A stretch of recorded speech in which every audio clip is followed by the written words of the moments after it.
بسم اللہ الرحمن الرحیم۔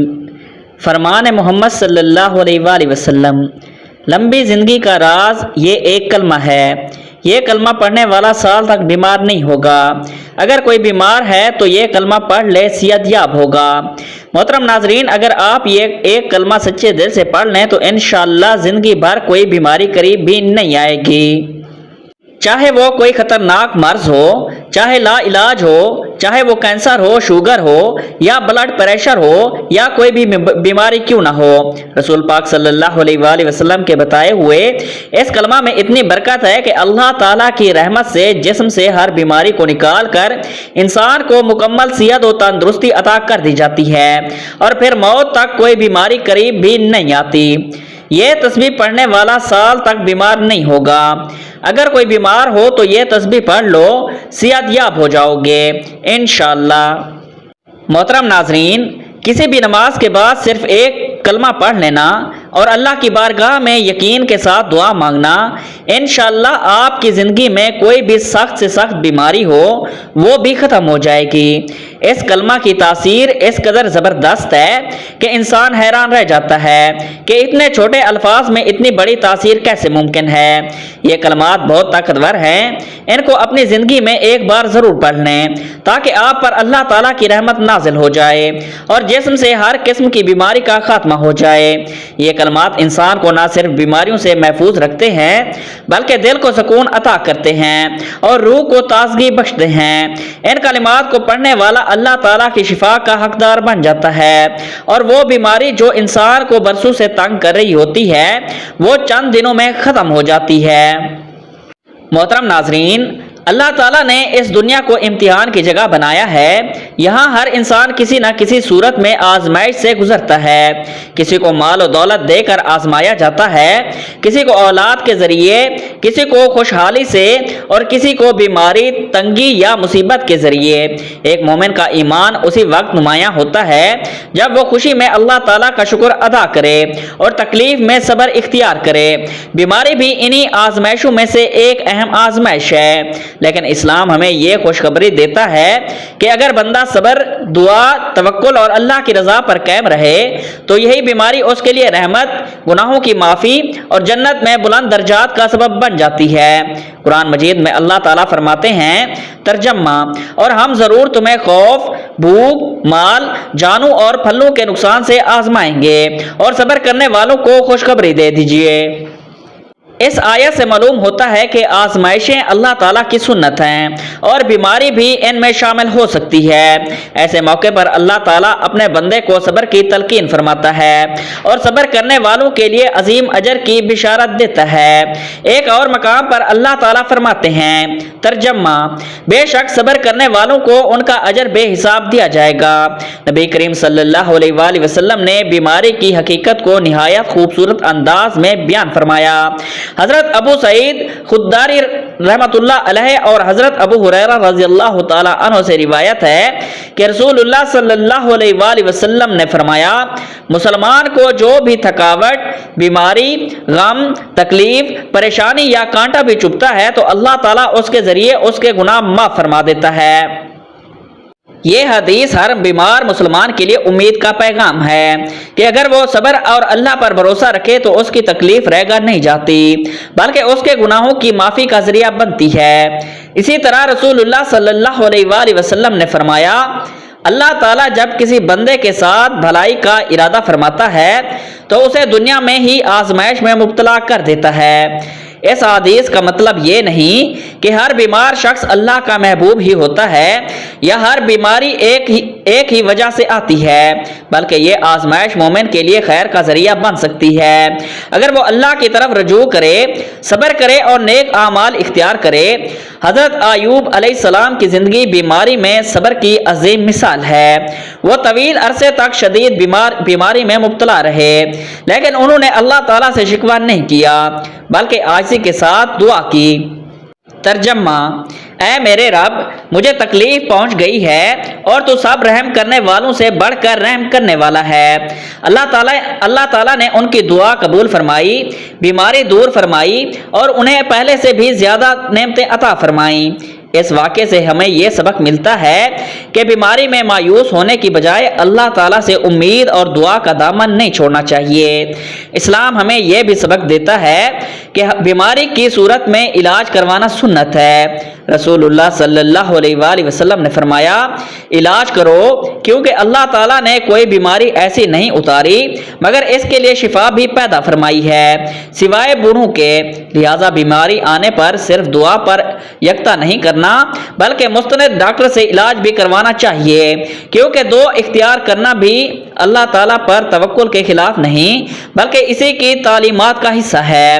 بیماری انسان کو اپنی کمزوری کا احساس دلاتی ہے۔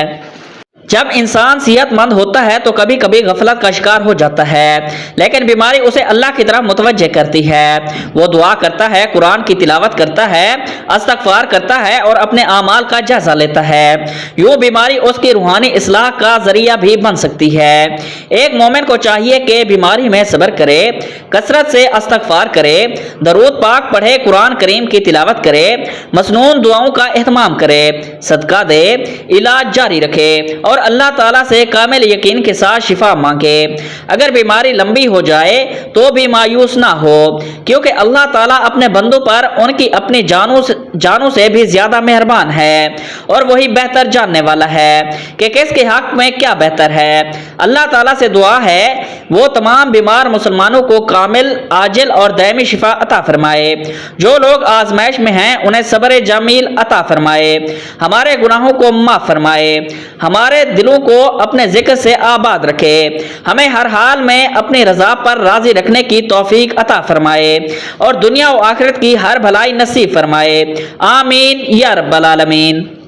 محترم عزیزو، جب ہم نبی پاک صلی اللہ علیہ وآلہ وسلم کے ان اوصاف کو پڑھتے ہیں تو ہمیں اپنی زندگی کا محاسبہ کرنا چاہیے کہ ہم کتنے خود غرض ہو چکے ہیں۔ ہم ذرا سی بات پر لڑ پڑتے ہیں، ذرا سا مال آنے پر فخر میں آ جاتے ہیں اور جب نعمتیں کم ہو جائیں تو شکوے شروع ہو جاتے ہیں۔ لیکن نبی کریم صلی اللہ علیہ وآلہ وسلم نے تو ساری زندگی ایک معمولی بستر پر گزار دی۔ ایک روایات میں آتا ہے کہ حضرت عمر رضی اللہ تعالی جب نبی پاک صلی اللہ علیہ وآلہ وسلم کے حجرہ میں داخل ہوئے تو آپ صلی اللہ علیہ وآلہ وسلم ایک کھجور کی چٹائی میں آرام فرما رہے تھے۔ چٹائی کے نشان جسم مبارک پر نمایاں تھے۔ حضرت عمر کی آنکھیں نم ہو گئیں۔ عرض کیا، یا رسول اللہ صلی اللہ علیہ وآلہ وسلم، قیس و کسریٰ ریشمی بستروں پر ہیں اور آپ صلی اللہ علیہ وآلہ وسلم اس چٹائی پر آرام فرما رہے ہیں۔ آپ صلی اللہ علیہ وآلہ وسلم نے مسکرا کر فرمایا، عمر، کیا تم یہ نہیں چاہتے کہ ان کے لیے دنیا ہو اور ہمارے لیے آخرت؟ یہ وہی وقت ہے جسے ہمیں اپنے زندگی کا حصہ بنانا ہے۔ ہم دنیا کے مال پر نہ اترائیں، نہ کسی کو حقیر جانیں، نہ کسی سے بے رخی کریں، بلکہ عاجزی اختیار کریں، شکر کریں، کنایت کریں اور محبت بانٹیں۔ محترم عزیزو، اگر نبی صلی اللہ علیہ وآلہ وسلم بھوکے رہ کر بھی مسکراتے تھے تو ہمیں بھی اپنی چھوٹی چھوٹی محرومیوں پر شکایت نہیں کرنی چاہیے۔ اگر نبی پاک صلی اللہ علیہ وآلہ وسلم نے کبھی کسی سے بدلہ نہیں لیا تو ہمیں بھی معاف کرنا چاہیے۔ اگر نبی صلی اللہ علیہ وآلہ وسلم نے سب سے زیادہ دوسروں کی فکر کی تو ہمیں بھی دوسروں کے لیے جینا سیکھنا چاہیے۔ یہی سیرت طیبہ ہے، یہی اصل مقام ہے، یہی اصل عشق ہے کہ ہم نبی صلی اللہ علیہ وآلہ وسلم کی زندگی کو پڑھیں، سمجھیں اور اپنائیں۔ رسول صلی اللہ علیہ وآلہ وسلم نے ارشاد فرمایا، میرا دنیا سے کیا تعلق؟ دنیا میں میری مثال تو اس مسافر جیسی ہے جو تھوڑی دیر کے لیے کسی درخت کے سائے تلے ٹھہرتا ہے، پھر اسے چھوڑ کر اپنا راستہ لیتا ہے۔ اگر ہم رسول اللہ صلی اللہ علیہ وآلہ وسلم کی حیات طیبہ پر نظر ڈالیں تو معلوم ہوتا ہے کہ آپ کی زندگی ہر پہلو سے سادگی کی تصویر تھی۔ آپ نے نہ صرف اپنی زندگی سادگی سے گزاری بلکہ آپ نے صحابہ کی تربیت بھی اسی انداز میں کی کہ دنیا کی بے ثباتی کو خوب واضح کیا۔ آئیے دیکھتے ہیں اللہ کے رسول نے صحابہ کرام کی تربیت کیسے فرمائی۔ حضرت جابر رضی اللہ تعالی عنہ فرماتے ہیں کہ حضور نبی کریم صلی اللہ علیہ وآلہ وسلم مدینہ سے آتے ہوئے بازار سے گزرے۔ آپ کے ارد گرد بہت سے صحابہ کرام تھے۔ آپ ان کے ہمراہ تشریف لے جا رہے تھے کہ راستے میں ایک بکری کا مرا ہوا بچہ پڑا تھا، اس کے کان چھوٹے تھے۔ آپ نے اس کا کان پکڑا اور فرمایا، ساتھیو، تم میں سے کون ہے جو اسے 1 درہم میں لینے میں راضی ہے؟ صحابہ نے عرض کی، یا رسول اللہ، 1 درہم تو بہت بڑی بات ہے، ہم تو 1 پیسے میں بھی لینے کو تیار نہیں، اور اسے لے کر کریں گے کیا؟ آپ نے فرمایا، کیا تم اسے مفت لینے کے لیے راضی ہو؟ صحابہ نے عرض کیا، یا رسول اللہ، اگر یہ زندہ ہو تب بھی یہ عیب دار شمار ہوتا ہے، کیونکہ اس کے کان چھوٹے ہیں اور اب تو یہ مرا ہوا ہے۔ محترم عزیزو، دیکھیے اللہ کے رسول صلی اللہ علیہ وآلہ وسلم دنیا کی بے ثباتی اور کم حیثیت کو کس انداز میں بیان فرما رہے ہیں۔ آپ نے ارشاد فرمایا، اللہ کی قسم، اللہ تعالیٰ کے نزدیک دنیا اس مردہ سے بھی کم حیثیت رکھتی ہے۔ پھر ایک اور موقع پر دنیا کی حیثیت ان الفاظ میں بیان فرمائی کہ اگر دنیا اللہ کے نزدیک مچھر کے پر کے برابر بھی حیثیت رکھتی ہو تو وہ کسی کافر کو اس میں سے پانی کا ایک گھونٹ بھی نہ دینا۔ محترم ناظرین، اللہ تعالیٰ کی نعمتیں بے شمار اور لاتعداد ہیں، جنہیں کوئی گن نہیں سکتا اور نہ کوئی اس کا احاطہ کر سکتا ہے۔ پیدائش سے موت تک انسان اللہ کی دی ہوئی نعمتوں کو استعمال کرتا ہے اور بچپن، جوانی، بڑھاپا گزارتا ہے۔ سب سے پہلی نعمت انسان کو اپنی صورت میں ملتی ہے، جو کہ اشرف المخلوق ہے۔ پھر اعضاء کی سلامتی، قوت گویائی، قوت شنوآئی، غرض تمام اعضاء اللہ کی طرف سے عطا شدہ نعمت کی صورت میں ہمیں ملتے ہیں۔ پھر انسان کو اس محدود زندگی میں لاتعداد اور بے شمار نعمتوں سے واسطہ پڑتا ہے، جیسے اگر شمار کرنا چاہیے تو نہیں کر سکتا۔ چنانچہ قرآن کریم میں ارشاد باری تعالیٰ ہے، ترجمہ، اور اگر تم اللہ کی نعمتوں کو شمار کرنا چاہو تو انہیں پورا شمار نہ کر سکو گے۔ بے شک اللہ بڑا بخشنے والا، نہایت مہربان ہے۔ اللہ تعالیٰ کی انہی عطا کردہ نعمتوں میں سے ایک نعمت صحت کی نعمت ہے کہ صحت کی حالت میں انسان تمام دینی اور دنیاوی کام سر انجام دے سکتا ہے۔ صحت کی نعمت کی وجہ سے سکون کی زندگی گزارتا ہے، اطمینان قلب کے ساتھ رہتا ہے، مگر ہمارے معاشرے میں خاص طور پر صحت کی نعمت کی قدر نہیں کی جاتی۔ مسلمان پر ضروری ہے کہ وہ صحت کی نعمت پر اللہ کا شکر کرے اور صحت کی حالت میں اعمال صالح پورے جذبے کے ساتھ انجام دے اور ناقدری سے اپنے آپ کو بچائے، جیسا کہ نبی اکرم صلی اللہ علیہ وآلہ وسلم کا ارشاد ہے۔ عبداللہ بن عباس رضی اللہ تعالی عنہ کہتے ہیں کہ نبی صلی اللہ علیہ وآلہ وسلم نے ارشاد فرمایا، 2 نعمتیں ایسی ہیں جن میں اکثر لوگ خسارے اور گھاٹے میں ہیں، صحت اور فراغت۔ اس حدیث مبارکہ میں جن 2 نعمتوں کی ناقدری کا ذکر ہوا ہے وہ صحت کی نعمت ہے اور فراغت کی نعمت ہے۔ جیسا کہ دیکھا گیا، اکثر لوگ فرصت کے اوقات فضولیات اور لغویات میں ضائع کر دیتے ہیں اور اپنے آپ کو ایسے کاموں میں مشغول رکھتے ہیں جن سے نہ دنیا کا کوئی خاص فائدہ حاصل کر سکتے ہیں نہ آخرت کا۔ حدیث میں آتا ہے، کوئی دن ایسا نہیں جب وہ طلوع ہوتا ہو مگر یہ کہ وہ پکار پکار کر کہتا ہے، اے آدم کے بیٹے، میں ایک نئی مخلوق ہوں، میں تیرے عمل پر شاہد ہوں، مجھ سے کچھ حاصل کرنا ہو تو کر لے، میں قیامت تک لوٹ کر نہیں آؤں گا۔ دوسری حدیث میں حضور اکرم صلی اللہ علیہ وآلہ وسلم کا ارشاد ہے، آدمی کے اسلام کی خوبی یہ ہے کہ وہ لا یعنی فضول باتیں اور کام چھوڑ دے۔ دوسری چیز جس کے بارے میں فرمایا کہ اکثر لوگ ناقدری کرتے ہیں وہ صحت کی نعمت ہے۔ اس کی ناقدری اس طرح ہوتی ہے کہ صحت کے زمانے میں اگر آدمی کوشش کرے تو وہ اللہ تبارک و تعالیٰ کی خوب عبادت کر سکتا ہے، ذکر و اذکار کر سکتا ہے، تسبیحات کر سکتا ہے، قرآن کریم کی تلاوت کر سکتا ہے اور نیک کاموں میں خوب مجاہدہ کر سکتا ہے، مگر اکثر ایسا ہوتا ہے کہ انسان صحت کی حالت میں نیک اعمال کو فراموش کر دیتا ہے اور لاپرواہی کے ساتھ صحت کی نعمت کی ناقدری کرتا ہے۔ حالانکہ صحت کی نعمت کا ایک بڑا فائدہ یہ بھی ہے کہ اگر آدمی صحت میں کسی عبادت کا عادی ہو اور بیماری کے ایام میں وہ عبادت نہ ہو سکتی ہو تو اللہ تبارک و تعالیٰ بیماری کی حالت میں بھی اسے اس عبادت کا ثواب عطا فرماتا ہے۔ حضرت انس رضی اللہ تعالی عنہ فرماتے ہیں،